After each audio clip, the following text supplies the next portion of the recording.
You don't have to look far to know there's more going on than what you can see.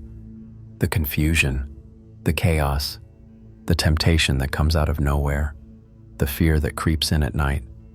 These aren't just feelings. They're indicators, evidence of a battle that's not against flesh and blood, but against powers that whisper, distort, distract, and destroy. Spiritual warfare isn't fantasy, it's reality. Not loud and obvious, but subtle and steady.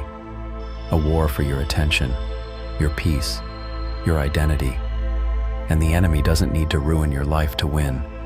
He just needs you numb, busy, spiritually asleep, drifting, because a distracted believer is just as disarmed as a defeated one. But here's the truth.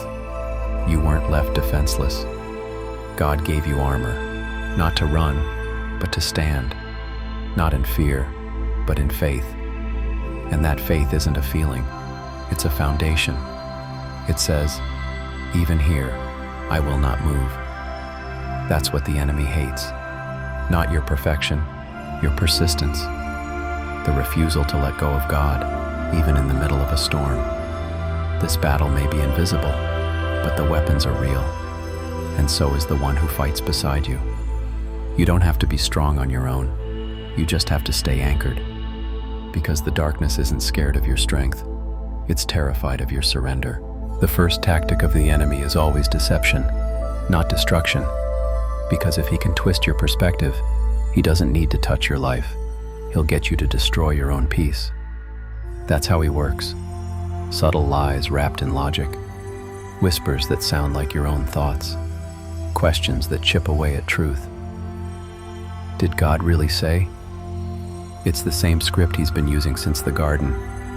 That's why the word isn't optional. It's essential. Because in this battle, feelings are unreliable. But truth is a sword. When Jesus was tempted in the wilderness, he didn't argue. He didn't explain. He said, "It is written." That's your model. Not to win debates in your mind, but to anchor your identity in what doesn't change. This world will feed you lies every day. That you're not enough. That God's holding out on you. That your past defines your future. But when you know what's written, when your spirit is soaked in Scripture, you begin to fight back, not with fear, with clarity, with truth that cuts through confusion and calls you back to who you really are. And who you are is not weak, not defeated, not forgotten. You're chosen, covered, armed, and every time you stand on truth, even when you feel shaky, you're winning more than you know. Spiritual warfare isn't always dramatic. Sometimes it's subtle. It shows up as fatigue when you're trying to pray, distraction when you open the Word, conflict right before a breakthrough. It's the push to give up, isolate, compromise. The pressure isn't random, it's targeted. The enemy studies patterns. He knows when you're vulnerable. But more importantly, God does too. That's why Scripture calls us to be alert, not paranoid, not fearful, but aware, because awareness leads to alignment. When you realize you're in a war, you stop living like you're on vacation. You pray different, speak different, walk different, not in panic, but with purpose. You were never promised ease, but you were promised authority, not your own, His. And when you stand under His name, hell doesn't see your weakness. It sees heaven's power covering you. That's why you don't need louder prayers. You need a cleaner posture, a spirit that's yielded, a life that's surrendered, because authority flows from intimacy. And the closer you stay to Jesus, the more clearly you'll recognize the enemy's tactics. Not to fear them, but to shut them down before they take root. You don't fight darkness by yelling at it. You fight by shining light, by showing up in truth, in worship, in quiet confidence that says, "I belong to God," and no shadow changes that.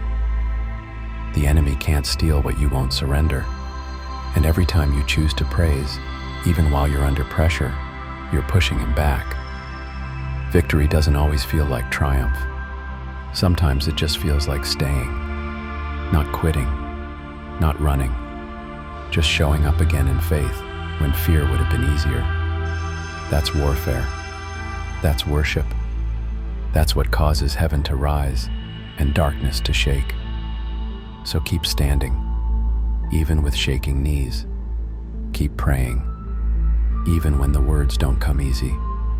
Keep declaring truth, not because you feel it, but because it's still true. If this reminded you that spiritual strength begins in surrender, subscribe and turn on the bell, not to escape the battle, but to keep your armor ready every time the enemy shows up. Spiritual battles aren't always about casting out darkness with dramatic force. More often, they're about choosing stillness when anxiety wants to take over, about choosing truth when lies feel louder, about choosing faithfulness when no one's watching. This is the battleground. Your thoughts, your choices, your everyday moments. The armor of God isn't theoretical, it's practical. The helmet of salvation protects your mind from shame. The breastplate of righteousness guards your heart from compromise. The shield of faith extinguishes fiery doubts before they spread. And the sword of the Spirit, His Word, cuts through confusion like a beacon in fog. But armor only helps if you wear it. And that takes discipline.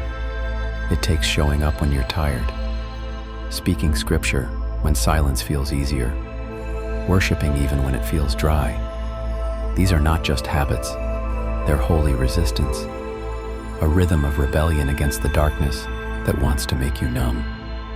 The enemy wants you reactive, but God calls you rooted. And when you stand, not in your own name, but in the power of His truth, the spiritual realm takes notice, not because of who you are, but because of whose authority you carry. Some days, spiritual warfare feels like silence, not screams, not chaos, just a heavy stillness that makes you wonder if heaven's gone quiet.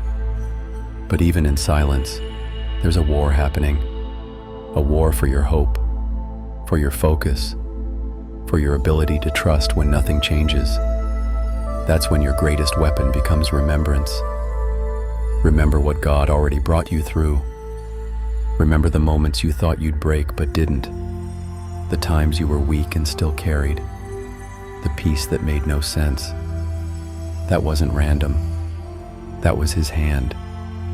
The enemy counts on you forgetting who you are, forgetting who He is, forgetting what He's already done. That's why your memory is sacred.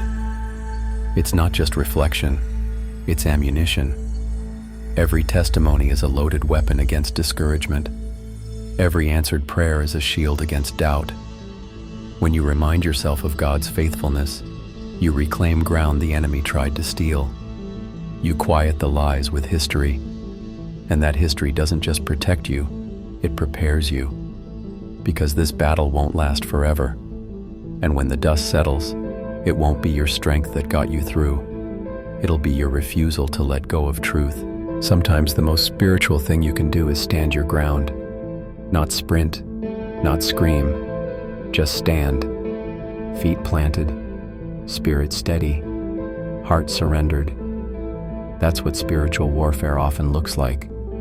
Not casting out demons, but refusing to cave in.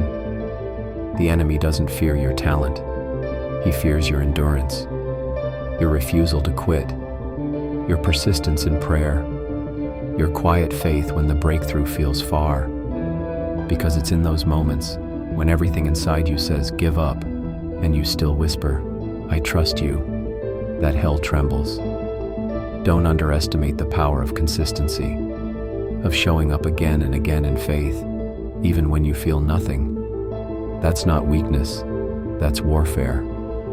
Every time you worship through worry, speak truth through fear, love through anger, you're fighting, not just for yourself, but for generations behind you. This battle isn't just about you, it's about legacy.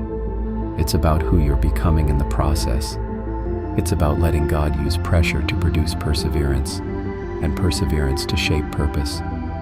The enemy hoped to break you, but instead, you're being built. You might not feel like a warrior. You might feel tired, shaken, ordinary. But here's the truth. Warriors aren't always loud.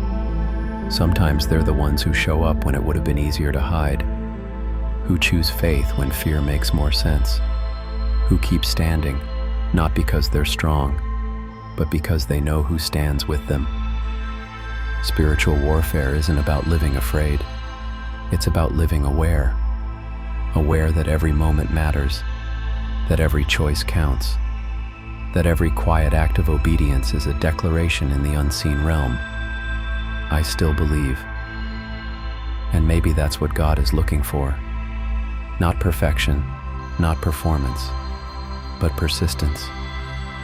A heart that won't quit, a faith that won't fold, a soul that says, even when I don't feel it, I know the truth holds.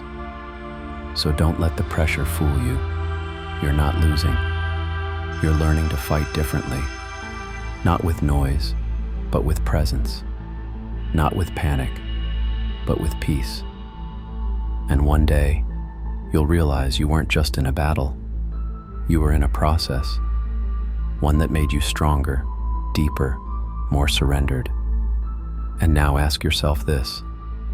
If you believed that just standing in truth was enough to shake the darkness, how differently would you fight your battles today?